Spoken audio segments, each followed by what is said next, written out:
Madame, Monsieur, bonsoir et merci d'être sur Télé Africa. Merci de regarder cette émission 21h, le grand rendez-vous. Une émission consacrée à l'actualité qui prévaut au Gabon, un jour après le rendu de la Cour internationale de justice sur le différend qui oppose le Gabon à la Guinée équatoriale depuis plusieurs décennies maintenant. Vous le savez, la CIJ a donc rendu sa décision, une décision favorable à la Guinée équatoriale en ce qui concerne la propriété sur l'île Mbagné, mais d'autres dispositions permettent au Gabon de pouvoir avoir également gain de cause, notamment en ce qui concerne une partie de la frontière terrestre entre les deux territoires. Nous allons décrypter cette actualité en lien avec ce rendu de la Cour internationale de justice. On va se projeter sur ce que pourrait être la suite justement de cette forte actualité, étant entendu qu'il n'y a eu finalement, après décryptage de ce rendu de la Cour internationale de justice, il n'y a eu ni vainqueur ni vaincu. Quand on lit cet arrêt de la Cour internationale de justice, la haute juridiction internationale renvoie en principe les deux parties à des négociations plus abouties, notamment en ce qui concerne la délimitation des frontières maritimes et terrestres d'ailleurs. Et pour en parler dans le menu détail, je reçois dans cette émission Jonathan Toutoum Ngom, universitaire, docteur en géopolitique et en géostratégie. Monsieur Toutoum Ngom, bonsoir. Je reçois également Jean-Christian Kombila, journaliste et coordonnateur général du mouvement Les Témoins de l'Histoire. Monsieur Kombila, bonsoir. Bonsoir, Monsieur Bambo.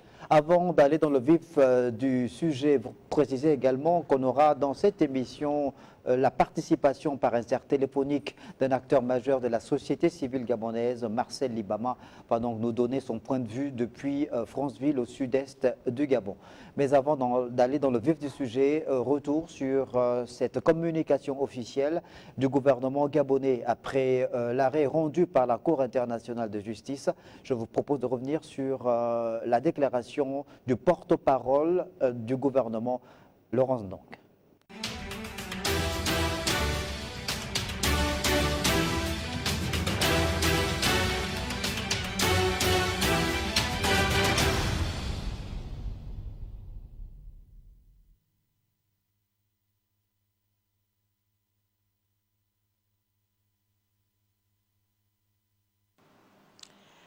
Communiqué du gouvernement de la République gabonaise. Au nom du peuple gabonais, le gouvernement prend acte de la décision rendue ce jour par la Cour internationale de justice, laquelle comporte 3 incidences majeures dans le cadre du différend frontalier avec la République de Guinée équatoriale. La Cour internationale de justice retient dans sa décision que seuls les titres juridiques détenus par la France en 1960 et par l'Espagne en 1968, transmis par voie de succession au moment des indépendances, font foi en matière de souveraineté territoriale. Sur cette base, la Cour internationale de justice reconnaît clairement la souveraineté territoriale du Gabon sur les zones des Bibiines et de Mongomo, tout comme celle de la Guinée équatoriale sur les îles Mbagné, Konga et Cocotier, tout en reconnaissant également que l'île Mbagné se situe dans les eaux territoriales gabonaises. Le gouvernement relève donc que, loin de clore définitivement le différend entre les deux pays, cette décision introduit une complexité supplémentaire et appelle les deux parties à renouer avec le dialogue. Le gouvernement réaffirme l'attachement profond du Gabon au principe de bon voisinage, de coopération régionale et de fraternité entre les peuples. Le gouvernement exprime également sa gratitude envers les équipes techniques et diplomatiques gabonaises pour leur professionnalisme tout au long de cette procédure et appelle les parties engagées à rester mobilisées pour écrire avec nos voisins équato-guinéens un nouveau chapitre de coopération renforcée au service du développement et de la stabilité sous-régionale. Je vous remercie. C'était donc cette déclaration officielle du gouvernement de la République ce 19 mai 2025 après ce rendu de la Cour internationale de justice.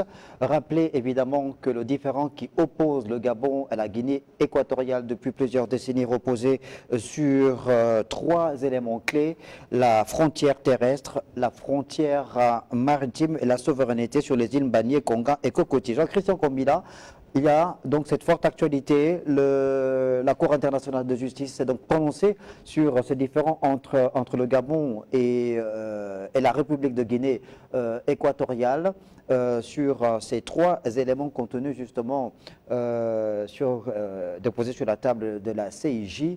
Quelle analyse faites-vous en rapport justement avec ce rendu?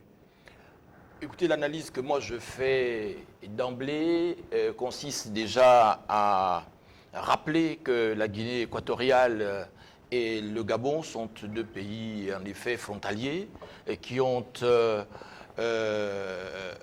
un problème à résoudre, n'est-ce pas, concernant les délimitations des frontières terrestres et maritimes. Et pour pouvoir traiter cette problématique qui les concerne, les deux États ont décidé, n'est-ce pas, de recourir à des moyens pacifiques de règlement de ce différend frontalier. Donc, nos deux pays ont exprimé cette volonté, n'est-ce pas, de trouver des voies juridiques, consensuelles et adhésives, n'est-ce pas, pour pouvoir régler ce différend-là. Donc, la Cour internationale de justice a rendu une décision. Cette décision a suscité des réactions diverses dans l'opinion. Ce que l'on retient, c'est une profonde déception de la part des populations, car ceux de ma génération et l'ensemble des Gabonais avons toujours vécu en sachant que l'île Mbanié, n'est-ce pas, était propriété gabonaise ou est propriété gabonaise. Maintenant, aujourd'hui, la Cour internationale de justice rend une décision qui nous est plus ou moins défavorable concernant l'île Mbanié. C'est une décision qui est donc un véritable coup de massue, n'est-ce pas, sur la conscience nationale. Et aujourd'hui, le rendu ne règle pas totalement la situation, mais le rendu, comme vient de le dire Madame le ministre, porte-parole du gouvernement, crée, n'est-ce pas, un problème supplémentaire, car selon ce rendu, l'île Mbanié devient désormais propriété de la Guinée équatoriale, mais que l'île, n'est-ce pas, est située dans les terres, dans le territoire marin gabonais.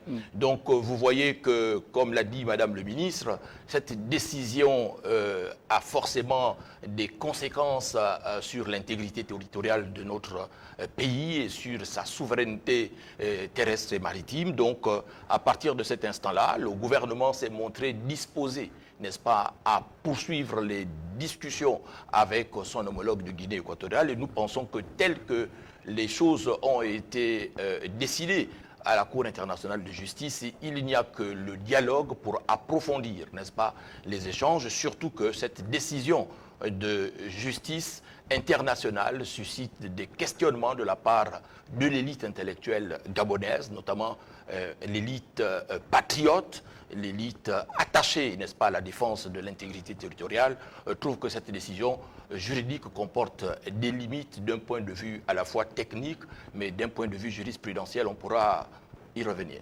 On va y revenir évidemment tout au long de cette émission. Jonathan Toutoum-Gom, on a écouté Laurence Don, porte-parole du gouvernement, qui donnait là la position officielle du gouvernement de la République gabonaise après ce rendu de la Cour internationale de justice. Mais déjà dans la journée de ce 19 mai 2025, il y a eu cette communication à travers un communiqué du ministère des Affaires étrangères qui précisait évidemment qu'il convenait de rappeler, comme je l'ai dit, que ce différend portait sur 3 éléments clés, à savoir la frontière terrestre, la frontière maritime et la souveraineté sur les îles Mbagné, Konga et Cocotier. Et pour ce qui est de la frontière terrestre, la Cour a estimé que seul le titre valable était la Convention franco-espagnole de 1900. Dès lors, la frontière terrestre est la ligne droite. On peut d'ailleurs avoir l'image de cette ligne, de ce schéma, de ce croquis à l'écran. Dès lors, la frontière terrestre est la ligne droite fixée en 1900. Par conséquent, la frontière fixée sur la rivière Nkié n'a plus aucune valeur juridique. Il suit de là que plusieurs territoires actuellement équato-guinéens autour des villes de Ebébéine et Mongomo deviendront gabonais. Plusieurs territoires autour de ces 2 villes. Alors depuis justement qu'il a eu cette communication, il y a plusieurs interprétations et on voit que certains compatriotes évidemment vont des commentaires qui ne sont peut-être pas exacts quant au fait que le Gabon serait désormais propriétaire des villes de Mongomo et de Bibine. Ça n'a rien à voir. Bon, merci. Je pense que, vous savez, chez les Africains, lorsqu'il y a un deuil, il faut toujours trouver des bémols psychologiques. Et si cela peut constituer des bémols psychologiques pour les Gabonais, tant mieux. Mais il faut se rendre compte de la réalité. Et quelqu'un avait dit, en voulant aller vers l'idéal, il faut tenir compte de la réalité. La première réalité, c'est que nous avons perdu Mbagné, selon les termes du rendu de la décision de la CIG. Nous avons perdu Mbagné. Et ce que je disais hier sur ce plateau, c'est que malgré la décision de la CIG, il y a la possibilité de négocier. Je me suis appuyé sur l'exemple du conflit sur la presqu'île de Bakassi entre d'un côté le Cameroun et de l'autre côté le Nigeria, qui malgré la souveraineté qui avait été reconnue sur la presqu'île de Bakassi au Cameroun, il n'en restait pas moins que le gouvernement nigérian et le gouvernement camerounais ont poursuivi les négociations pour aboutir à l'accord de Gentry en 2006. Donc, de ce point de vue, oui. Je pense qu'il y a la possibilité pour le Gabon et la Guinée équatoriale de s'asseoir surtout par rapport à la remise en cause de la frontière terrestre par la décision de la CIG. Restons d'abord sur le cas Mbagné. Vous avez dit qu'il y a la possibilité de négocier. On négocie quoi exactement? Jean-Christophe Komila tout à l'heure parlait de ce rendu aujourd'hui, quand la Cour internationale de justice reconnaît la propriété de la Guinée équatoriale sur la base des documents cédés par l'Espagne à la Guinée équatoriale. Lorsque la CIJ reconnaît le droit de propriété de la Guinée sur l'île Mbagné, aujourd'hui on nous dit que cette île est bel et bien en territoire est à la Guinée équatoriale, mais devient une enclave parce que, étant sur le territoire gabonais, ça veut dire quoi de façon exacte, vous en tant que géopolitologue? Je pense que sur le plan du droit maritime, ça pose des ambiguïtés. Parce qu'à ce qu'il me semble, il n'y a jamais eu fixation des frontières maritimes entre le Gabon et la Guinée équatoriale. Et déjà dans le golfe de Guinée, je vous ai dit qu'il y a 2 pays qui jusque-là ont vu leurs frontières maritimes être clairement fixées. Ce sont les frontières maritimes entre le Cameroun et la Guinée équatoriale. Mais c'est ce que la Cour dit. Hein. La Cour dit sur la frontière maritime, elle estime qu'aucune frontière maritime n'existe entre les 2 pays. Il revient aux 2 pays d'ouvrir des négociations en vue de la fixation de cette frontière. Alors, sur quoi se fonde alors l'argument selon lequel les îles Mbagné, Konga et Cocotier se trouveraient en territoire marin gabonais? À partir du moment où il n'y a jamais eu de fixation des frontières maritimes, ce qui s'est passé, c'est que le Gabon, pour assouvir ses appétits pétroliers autour des années 1970, plus précisément autour des années 1971-72, le Gabon a, pour octroyer des permis d'exploration de pétrole, a octroyé des permis et a fixé de manière unilatérale ces frontières maritimes. Et c'est ce qui incluait, par des lignes perpendiculaires, parallèles à Mbane, c'est ce qui incluait les îles Konga et Cocotier dans la partie gabonaise fixée unilatéralement sur le plan maritime. Et puis, la Guinée équatoriale a réagi, et quand la Guinée équatoriale fixe ses frontières maritimes, ça incluait maintenant les îles Mbane, Konga et Cocotier dans la partie maritime équato-guinéenne. Donc, il y a eu un chevauchement entre les limites maritimes fixées par le Gabon et les limites maritimes fixées par la Guinée équatoriale. Et je ne comprends pas très bien, en l'absence des frontières maritimes fixées, comment peut-on dire aujourd'hui que les îles Mbane, Konga et Cocotier, après le rendu de la Cour, se trouveraient dans le territoire marin gabonais? Qui a fixé les limites? Puisque si on reconnaît la souveraineté... Ça, c'est l'interprétation qui est faite par certains. Si on reconnaît... Mais ce n'est pas l'interprétation universelle selon la méthodologie de fixation des frontières maritimes aux yeux du droit international de la mer, de Montego Bay. Donc, de ce point de vue, on ne peut pas comprendre. Il faut surtout admettre que nous avons perdu le procès. Et de ce point de vue, il faut chercher des points de vue qui nous amènent à adopter des méthodes de fixation des frontières maritimes. Peut-être c'est ce qui peut ouvrir, c'est ce qui peut donner lieu à l'ouverture des négociations, parce que la méthodologie, soit la méthode perpendiculaire, soit la méthode parallèle, selon les méthodologies fixées par la Convention de Montego Bay, c'est à ce moment qu'on pourrait avoir des négociations. Alors, mais en l'espèce, affirmer que Mbane appartient à la Guinée équatoriale, mais se trouve dans le milieu marin gabonais. Qui a fixé ces frontières? Qui a fixé les frontières maritimes? Alors, sur quelle base on le dit? D'accord, ça veut dire que pour la Cour internationale de justice, le Gabon et la Guinée équatoriale doivent ouvrir des négociations pour délimiter clairement leurs frontières maritimes, mais des frontières maritimes qui seront délimitées après l'arrêt qui a déjà été rendu, c'est-à-dire que Konga, Cocotier et Mbane sont bel et bien sous pavillon Guinée équatoriale. Oui, M. Pambo, c'est la décision qui a été rendue par la Cour internationale de justice le dit. Mais lorsque l'on est un patriote convaincu et pétri des leçons d'histoire, on ne peut que prendre en compte ces voix d'intellectuels sérieux qui s'élèvent, n'est-ce pas, pour dire que la Cour a pratiquement fait un déni en refusant de se prononcer, n'est-ce pas, sur la limitation de la frontière maritime. Car en l'espèce, il y a une jurisprudence, n'est-ce pas, qu'évoquent les spécialistes du droit international. Ils font valoir qu'il y a eu par le passé une situation similaire qui s'est posée à la Cour internationale de justice opposant, n'est-ce pas, le Nicaragua à l'Ukraine, et que sur la base du rendu qui avait été celui de la Cour internationale de justice à ce propos-là, la Cour ne pouvait pas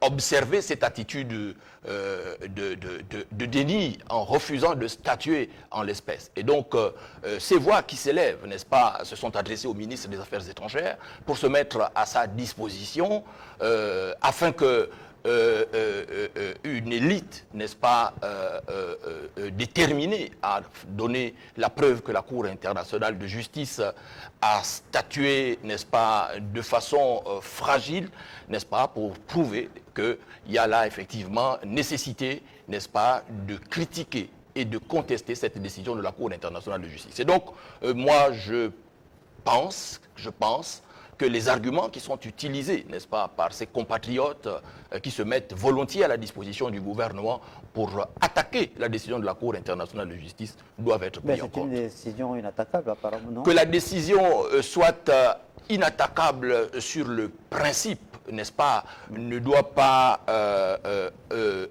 amener les Gabonais à demeurer inactifs, n'est-ce pas? Et cette décision non plus ne doit pas réjouir certains compatriotes de ce que le Gabon a perdu.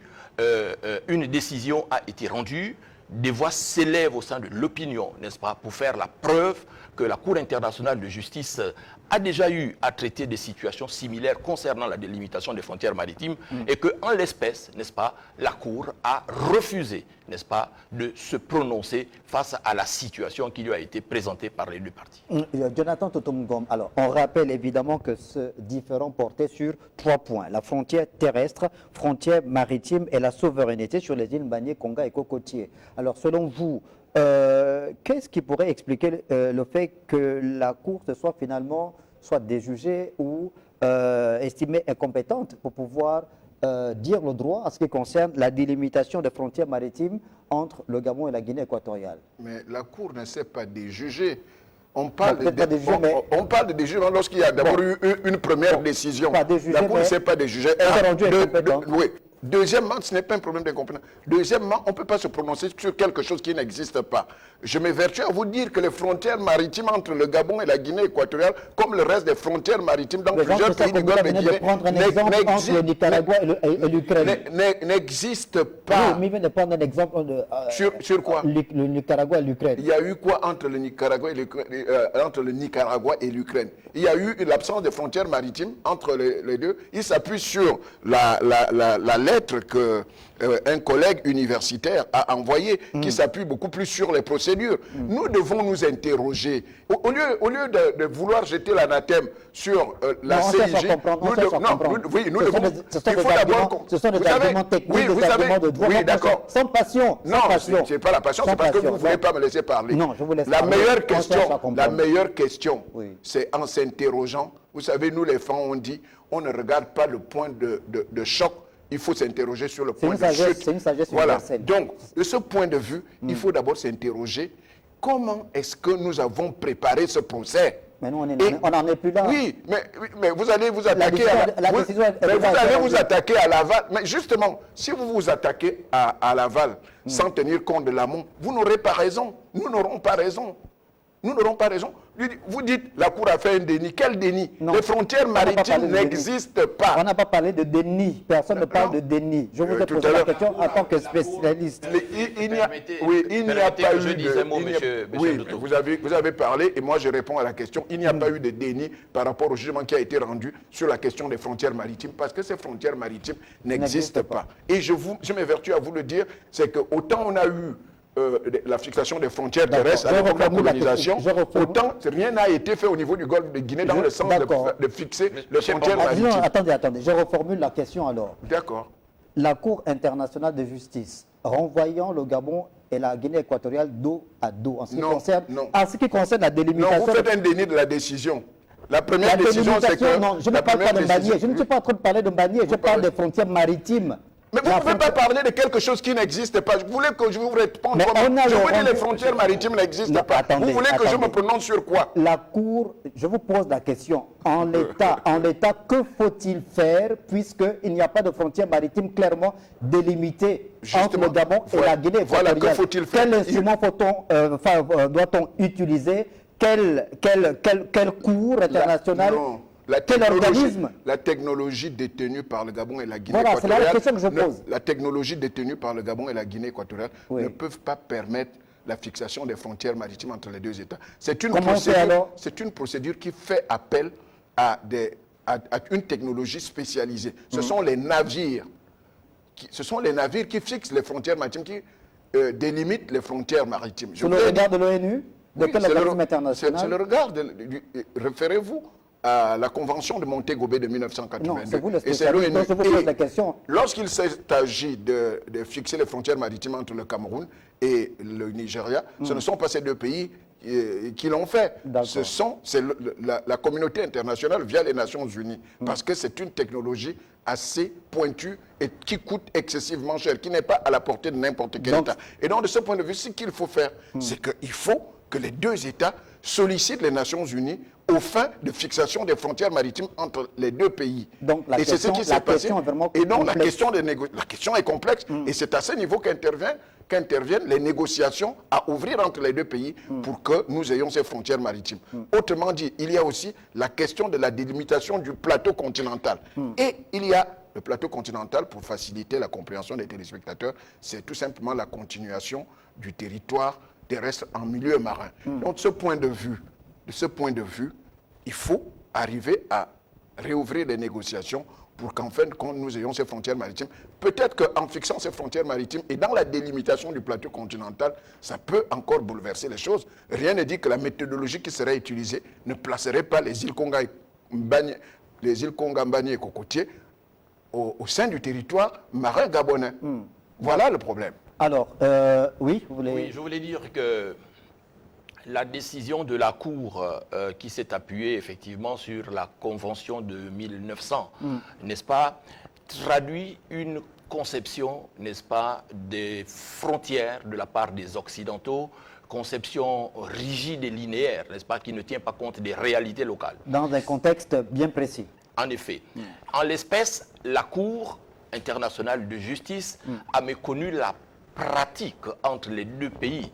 Les deux pays ont toujours considéré la rivière qui est, n'est-ce pas, comme étant des limitatifs de la frontière entre les deux pays. Et ça, c'est la pratique. Mais la Cour a refusé de tenir compte de cela, n'est-ce pas, en restant, n'est-ce pas, sur cette approche qui consiste à considérer qu'il n'y a pas de frontière maritime entre nos deux pays et sans doute même entre de nombreux pays à travers le monde. Donc, nous pensons très sincèrement qu'il y a la pratique, il y a les us, il y a les coutumes, donc il y a les réalités locales. Et lorsque l'on... Mais il y a surtout la science.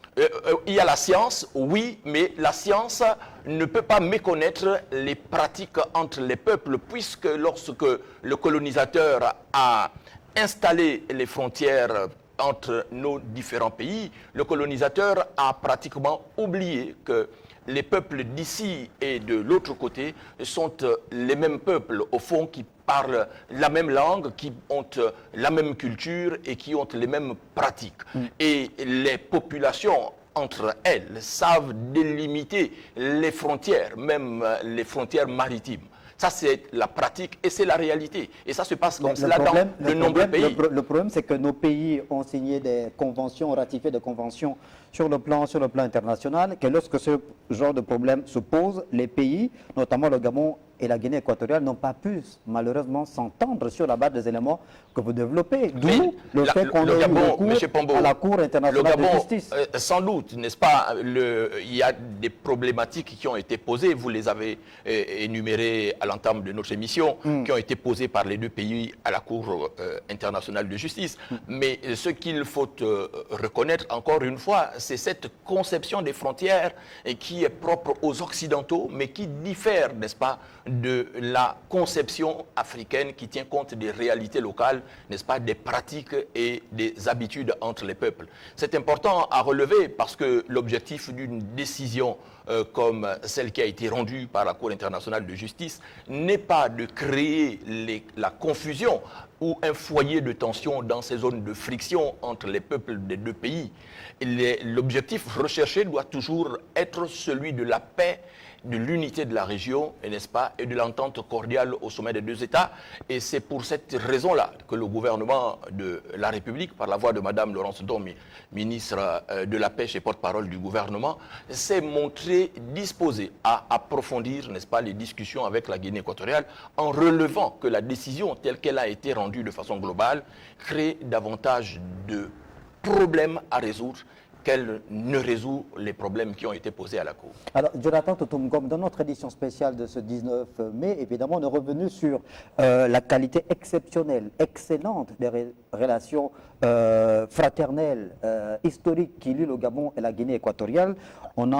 Vous avez montré justement que c'est grâce à la sagesse de ceux qui ont souvent présidé aux destinées de ces deux pays-là qu'on a privilégié la voie de la négociation depuis pour arriver à trouver un terrain d'entente. Maintenant que la Cour internationale de justice estime que le Gabon et la Guinée équatoriale doivent peut-être poursuivre leurs négociations et que le Gabon s'est dit être prêt et disposé à continuer à négocier, du moins pour ce qui est de la délimitation des frontières maritimes. Est-ce que vous pensez que sur le plan de la diplomatie, des relations fraternelles, des enjeux du moment, du contexte géopolitique, autorités gabonaises et celles de la Guinée équatoriale sont évidemment condamnées à aller une fois de plus sur la table de négociation? Je pense que quelle que soit l'adversité qui vous oppose à votre voisin, et quelles que soient les décisions sur le plan juridique, rien n'empêche de renégocier. Et je vous ai pris hier plusieurs exemples en l'espèce. Dieu merci que nous ne sommes pas arrivés à l'escalade telle que nous l'avions connue à travers d'autres pays. Je vous ai cité par exemple la guerre des Malouines entre la Grande-Bretagne et l'Argentine en 1982, au sujet notamment des frontières maritimes, notamment des îles Malouines. Nous avons pris d'autres exemples qui ont mis le détroit de Gibraltar, qui ont mis les armées en alerte. Le différent frontalier entre le Gabon et la Guinée équatoriale au sujet de la presqu'île, disons, des îlots Mbagné, Konga et Cocotier, ne s'est réglé jusque-là que sur des discussions diplomatiques et depuis quelques années sur le plan juridique au niveau de la communauté internationale, notamment à travers la CIJ. Maintenant, après tout cela, Gabonais et Équato-Guinéens sont condamnés par l'histoire et par la géographie. Et donc, de ce point de vue, rien ne peut arrêter les négociations. Même les guerres les plus atroces, la Première, la Seconde Guerre mondiale, après tant de morts, les belligérants se sont toujours retrouvés autour de la table des négociations. D'ailleurs, la conséquence des négociations entre les deux plus grands adversaires sur le plan de la guerre que nous avons connue, la France et l'Allemagne, c'est l'Union européenne aujourd'hui. Donc, de ce point de vue, je pense que il n'est pas trop tard. Nous faisons face à une décision de justice d'un côté comme de l'autre, mais je pense qu'en tenant compte de la cohabitation géographique, en tenant compte des réalités historiques et même du partage du même substratum culturel entre les deux peuples, anthropologique et sociologique, nous devons toujours négocier. Et là-dessus, je suis d'accord avec Jean-Christian pour dire que nous n'avons privilégié en initiant ce dossier, nous n'avons privilégié que la voie juridique. Mais on n'a pas tenu compte, par exemple, des arguments géographiques, des arguments historiques, des arguments anthropologiques pour rendre une décision qui tienne compte de la réalité de cohabitation entre les deux États. Je ne pense pas, sur le plan anthropologique, sur le plan psychologique ou sociologique, qu'on dise aux habitants de Mongomo ou de la zone de Mongomo, je ne sais même pas. Là aussi, c'est une impression. Quand on dit la zone de Mongomo, on ne sait même pas, est-ce que c'est la ville de Mongomo qui est concernée? Est-ce que c'est les bouts de forêt qui sont mitoyennes à la ville de Mongomo et des Bibines qui sont concernés? Quand on dit la zone de Mongomo, c'est une imprécision géographique qui ne veut absolument rien dire. Donc, on peut revoir le schéma, vous avez non, mais le schéma, ils sont bien. Moi, je suis géographe. Hein. Ce schéma-là, on ne connaît pas où est la direction du nord. On voit juste quelques coordonnées géographiques. Des lignes droites. Mais sur le plan anthropologique, sur le plan sociologique, est-ce que les Équato-Guinéens qui sont dans cette zone, si on leur dit demain vous êtes Gabonais, est-ce qu'ils vont l'accepter? Demain, si on leur dit vous êtes Gabonais, est-ce qu'ils vont l'accepter sur le plan sociologique? Mais vous savez, la conséquence peut être politique aussi. Et si on dit au président Obiangema que, étant donné la nouvelle situation, il n'est plus en mesure de présider à la destinée de la Guinée équatoriale parce qu'il appartient à des villages qui sont concernés par la zone de Mongomo. Vous pensez que c'est faisable?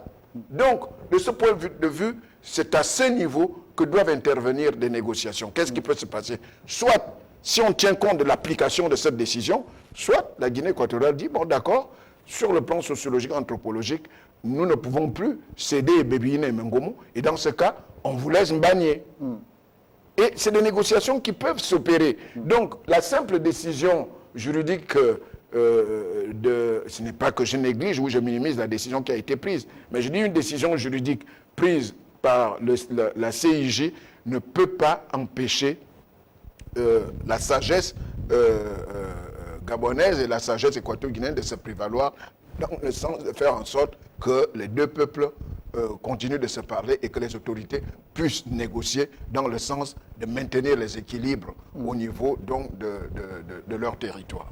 On va à présent vous faire entendre dans la rubrique politique 2.0 cette réaction d'un acteur politique gabonais, l'ancien Premier ministre et patron de la plateforme Ensemble pour le Gabon, Alain-Claude Billy-Binze, qui a accordé une interview à nos confrères de Radio France Internationale. Ensuite, on revient derrière.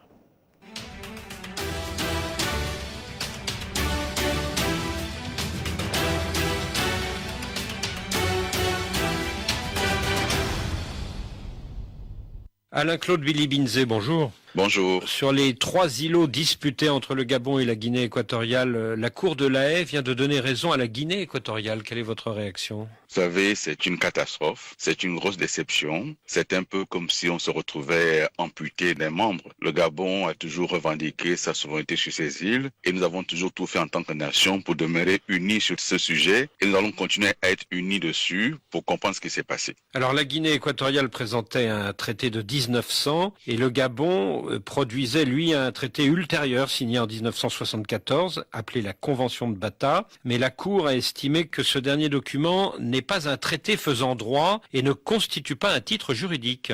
Écoutez, c'est la plus haute juridiction des Nations Unies en matière de droit. Nous allons regarder avec le Gabon, les autorités, ce qui s'est passé. Dans tous les cas, depuis Omar Bongo Ondimba jusqu'à Ali Bongo Ondimba, nous avons toujours considéré que ce traité faisait droit et nous l'avons toujours opposé à la Guinée équatoriale qui, jusqu'à présent, n'avait pas du tout trouvé d'argument juridique qui aurait pu être opposé au nôtre. Maintenant qu'une décision a été prise, nous attendons qu'on nous explique ce qui s'est passé réellement dans ce dossier. Mais pour l'heure, encore une fois, nous ne pensons pas faire polémique parce qu'il s'agit d'une question qui concerne la nation et dans ces sujets-là, il faut être rassemblés dans un premier temps. Devant la Cour, la partie gabonaise a reconnu que le document original de la Convention de Bata était introuvable et qu'elle ne pouvait produire qu'une photocopie. Est-ce que cette histoire de photocopie n'a pas affaibli la position du Gabon ?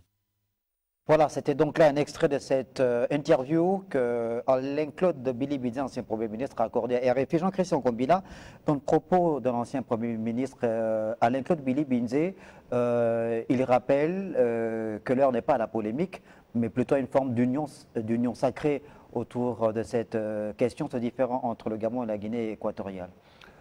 Oui, en l'espèce, l'ancien Premier ministre et candidat malheureux à la dernière élection présidentielle fait preuve de hauteur, il faut lui reconnaître. Lorsque les choses sont bien faites, il faut savoir rendre hommage à ceux qui les font. Et là, en l'espèce, le discours qu'il tient sur la question, n'est-ce pas, de la défense de la souveraineté de notre pays sur l'île Mbagné est une position qui est digne d'éloge. Oui, en effet, il faut savoir rester unis, n'est-ce pas, en de telles circonstances.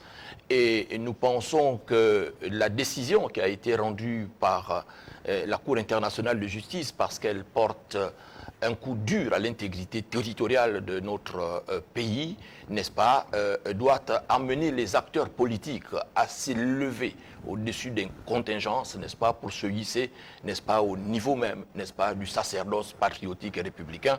Et donc cela, vraiment, le propos tenu par l'ancien Premier ministre Alain-Claude Bilibinzé mérite d'être salué. Et nous pensons que les autres acteurs de la classe politique aussi, n'est-ce pas, comme l'a dit l'ancien Premier ministre, attendent, n'est-ce pas, d'avoir d'amples explications, n'est-ce pas, sur la manière dont ces discussions ont été conduites, n'est-ce pas, pour voir, n'est-ce pas, comment, n'est-ce pas, trouver un modus operandi, n'est-ce pas, à ce niveau-là, pour mobiliser à la fois non seulement l'élite politique, mais l'élite intellectuelle du pays, n'est-ce pas, pour voir ce qu'il y a de faire. Car voyez-vous, en matière de délimitation des frontières, une des questions que me posait un compatriote au quartier en venant à cette émission était la suivante. Est-ce qu'il y a eu une délégation de la Cour internationale de justice qui s'est rendue, n'est-ce pas, sur les eaux disputées, n'est-ce pas, à l'île Mbagné ou à l'île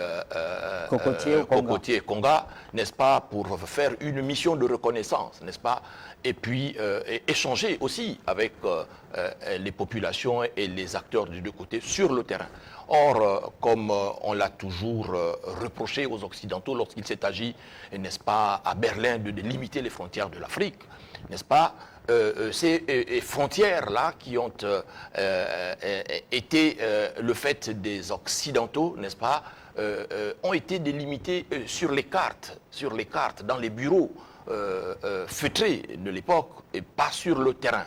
Et en l'espèce, justement, les habitudes, l'histoire, l'anthropologie, la sociologie, n'est-ce pas, et les intérêts économiques ont toujours fait en sorte que d'un côté de la frontière comme de l'autre, en fonction, n'est-ce pas, des opportunités d'emploi, et de services rendus, les peuples de Guinée équatoriale peuvent se retrouver en territoire gabonais, ceux du Gabon peuvent se retrouver en territoire équato-guinéen.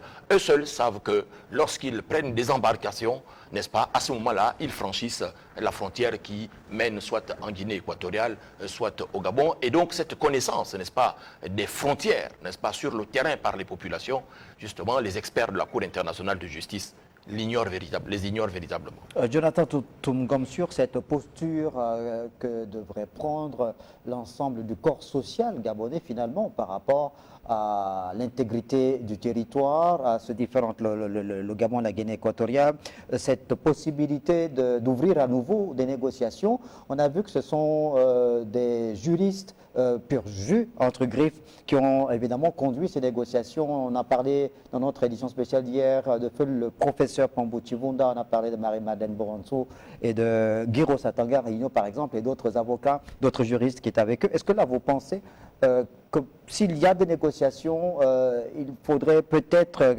qu'il y ait des sages, des acteurs politiques de tous bords, à la fois ceux qui soutiennent Brice Clotaire Oligui Nguema ou qui rament à contre-courant de sa pensée, qu'il y ait des acteurs de la société civile?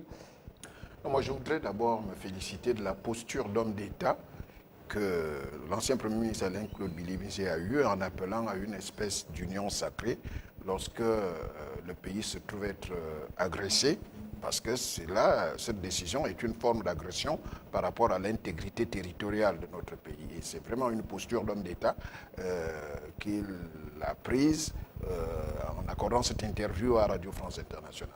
Mais maintenant, la question que vous me posez, qui est celle de savoir si en plus des juristes qui ont conduit le dossier, s'il fallait ajouter d'autres compatriotes aux spécialités diverses. Je pense que c'est ce qu'il fallait faire dès le départ. Parce que, je le dis sans pour autant donner tort à ceux qui ont conduit le dossier, ils ont fait ce qu'ils ont pu, même si en l'espèce, je peux quand même m'interroger. Nous pouvons nous interroger comment d'éminents juristes, comme vous le dites, n'ont pas pu déceler que le document qu'ils brandissaient, qu'ils opposaient à l'argumentaire de la Guinée équatoriale ne pouvait pas faire office, enfin, n'était pas un titre juridique et n'était pas un texte qui recevait force de loi entre les deux pays. Comment est-ce que les éminents juristes n'ont pas pu déceler cela? Je m'interroge. Mais maintenant, je pense que, je l'ai déjà dit tout à l'heure, c'est qu'en préparant un tel dossier, il fallait ce que nous appelons en science l'interdisciplinarité. L'interdisciplinarité, c'est qu'il fallait associer et les juristes, et les géographes, et les anthropologues, les sociologues, pour que les historiens, pour essayer de peser sur le plan argumentaire à tous les niveaux.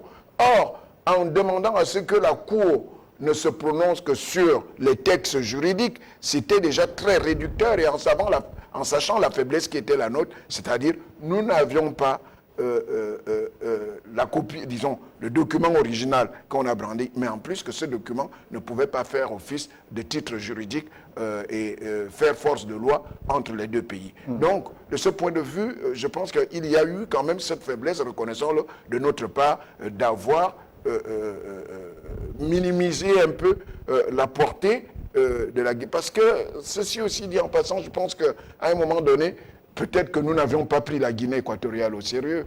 Mais, vous savez, aujourd'hui, on ne peut pas se cantonner sur l'élite intellectuelle de son propre pays. La Guinée équatoriale a eu à faire appel à des éminents spécialistes qui ont conduit, par exemple, la Guinée équatoriale a eu en sous-traitance ou bien en consultation, par exemple, l'opposant camerounais Maurice Kamto, qui était un éminent juriste et qui a participé lors du règlement du conflit sur la presqu'île de Bakassi et qui a été en consultation du côté équato-guinéen. Donc je pense qu'à un moment donné, nous n'avons pas été très très méticuleux quant à la préparation de ce dossier en voulant faire en sorte que la Cour ne se prononce que sur les textes juridiques, alors qu'il fallait élargir l'intervention de la Cour pour qu'on se rende compte de toutes les spécificités qui peuvent entourer la question de dispute d'un bout de territoire. Et de ce point de vue, nous le payons cash. Donc, en ouvrant les négociations, j'ai foi que ces négociations vont s'ouvrir. Il faudrait que le Gabon intègre dans le groupe d'éminents géographes, sociologues, anthropologues, et peut-être aussi des sages d'un côté comme de l'autre. Parce que ces sages peuvent à la fois parler à Obiang Nguema, ils peuvent parler à Oligui Nguema, ils peuvent parler à d'autres personnes. Je vous ai dit que la particularité de ces deux peuples, c'est que, bon, nous partageons tous le même substratum culturel, nous parlons les mêmes langues. Il y a des Kombé du côté de la Guinée équatoriale, il y a des Sikiani, des Mpongwe au niveau des Benga, au niveau du Gabon, il y a des Fans du côté de la Guinée équatoriale, il y a des Fans du côté du Gabon. Donc, de ce point de vue, je pense que tout cela peut contribuer à faire revenir la sérénité et surtout l'apaisement, même si pour l'instant, on n'assiste pas à une remontée de tension entre les deux pays. Mais toujours est-il que les Gabonais sont humiliés de perdre une partie du territoire. Ce n'est jamais bien, parce que je vous ai pris l'exemple hier,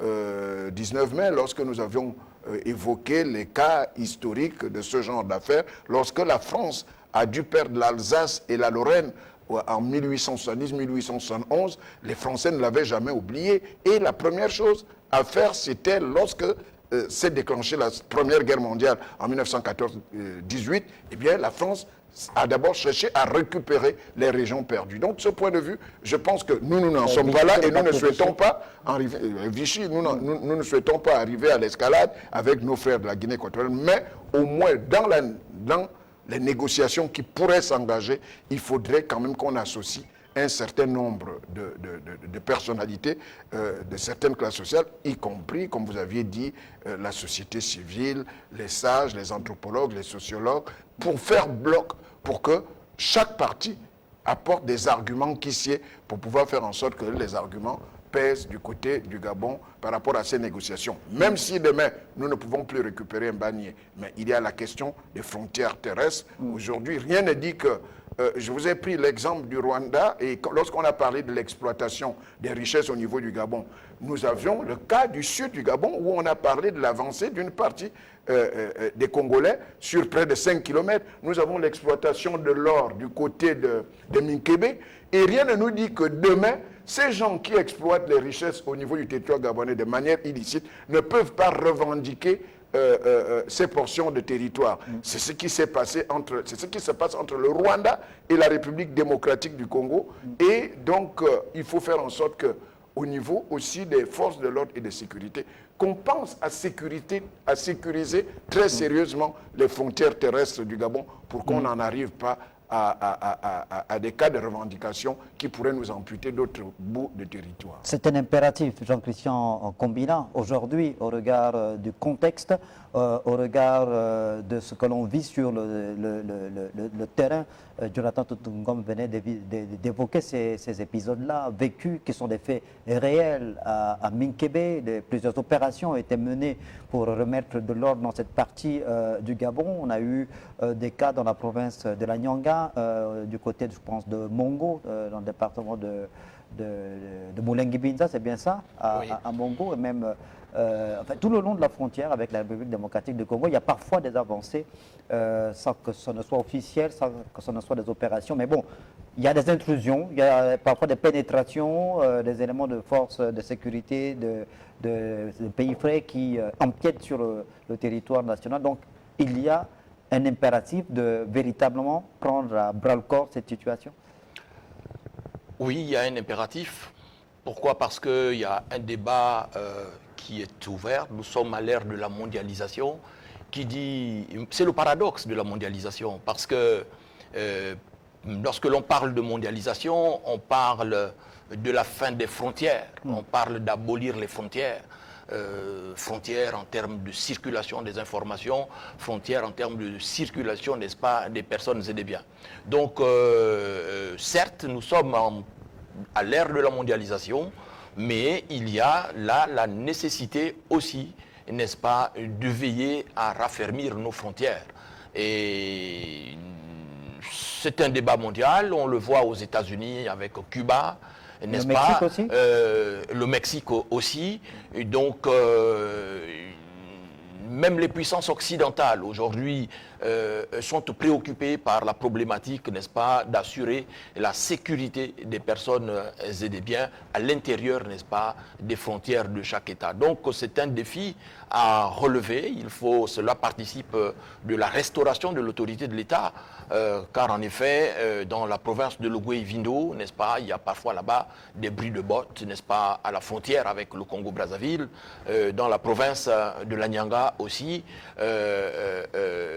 n'en parlons pas, n'est-ce pas, du Ouellentem, là-bas avec justement la Guinée équatoriale, le Cameroun, n'est-ce pas, où les peuples viennent des 3 frontières, n'est-ce pas, pour pouvoir accéder à notre pays. Et pas un seul jour ne passe sans que la presse nous dise que l'on a arrêté justement aux frontières de nos différentes provinces avec les pays limitrophes, n'est-ce pas, des clandestins qui étaient en train de venir. Maintenant, tout à l'heure, vous parliez de la question de l'interdisciplinarité avec Jonathan Doutoumgom.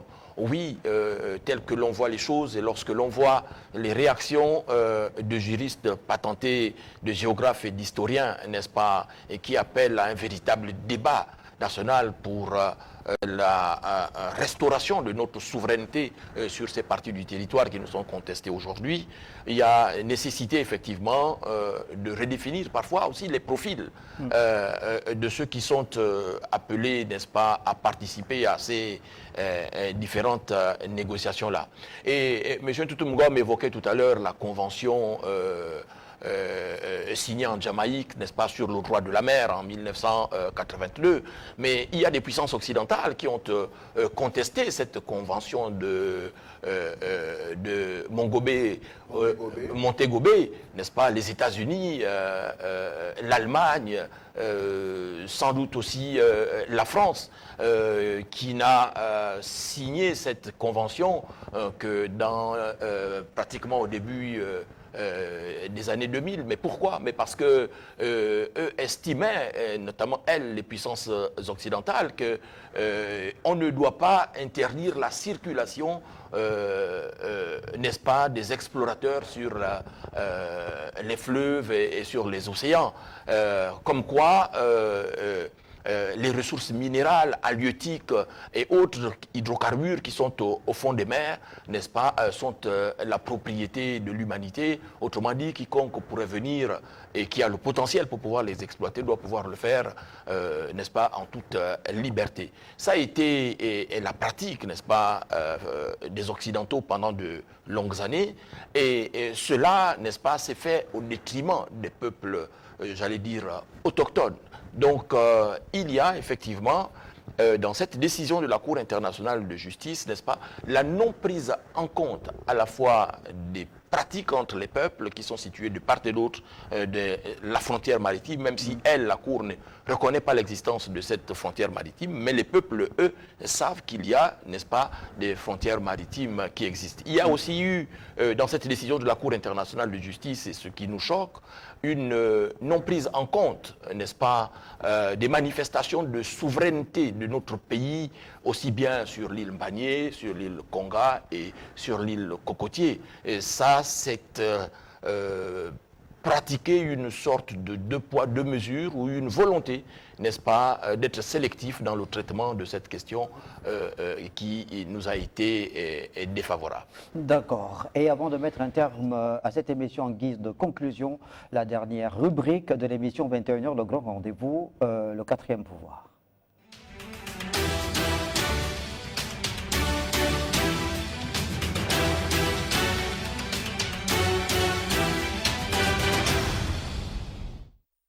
Alors, une forte actualité donc, en lien avec cet arrêt de la Cour internationale de justice. Que dit le 4e pouvoir? Gabon Media Time, qui a donc pu recueillir cet avis de Marc Ona, une des figures de proue de la société civile gabonaise. Pour Marc Ona et Sangui, la CIJ, dans son verdict, a juste appelé les 2 pays frères à se retrouver autour de la table pour régler ces différends frontaliers, comme on sait le faire chez les Bantous au corps de garde, au lieu de saisir les instances internationales. Et puis, puis il y a également cette deuxième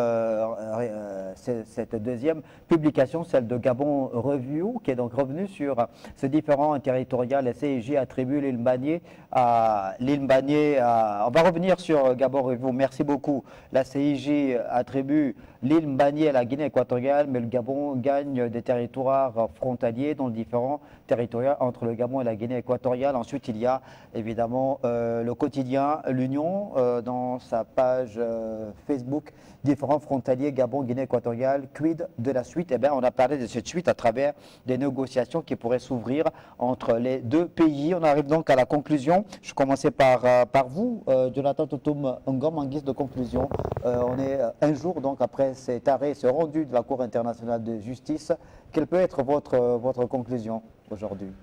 Bon, ben, la conclusion à faire, c'est que nous avons eu la position officielle du gouvernement de la République gabonaise, mais maintenant, il faut attendre le mode opératoire qui sera déployé pour que finalement les compatriotes, les Gabonais, soient fixés, notamment sur cette question de négociation et surtout sur l'application du rendu de la Cour. Comme vous le dites si bien, il n'y a pas eu que la question sur Mbagné, il y a eu aussi les gains territoriaux de la part du Gabon au niveau de sa frontière avec la Guinée équatoriale, notamment au niveau de la zone de Mongomo et au niveau de la zone de Bébéine, même si les termes zone me semblent imprécis.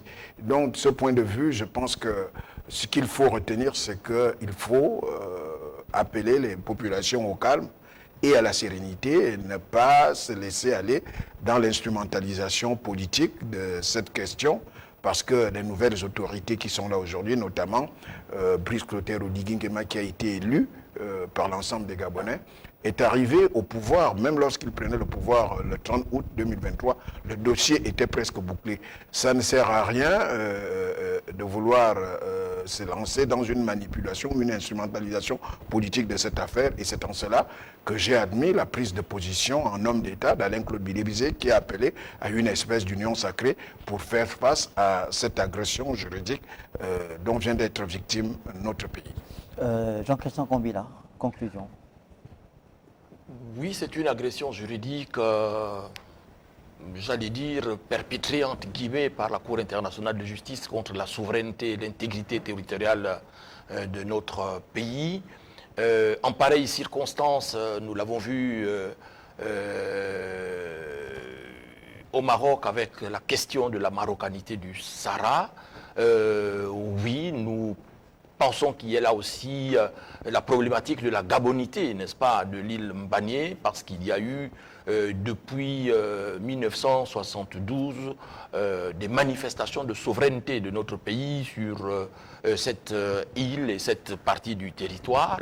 Et donc nous déplorons que la Cour n'en ait pas tenu compte. Mais également aussi nous déplorons le fait que par le passé il n'y a pas eu toujours un véritable débat national autour de cette question des frontières avec la Guinée équatoriale, notamment sur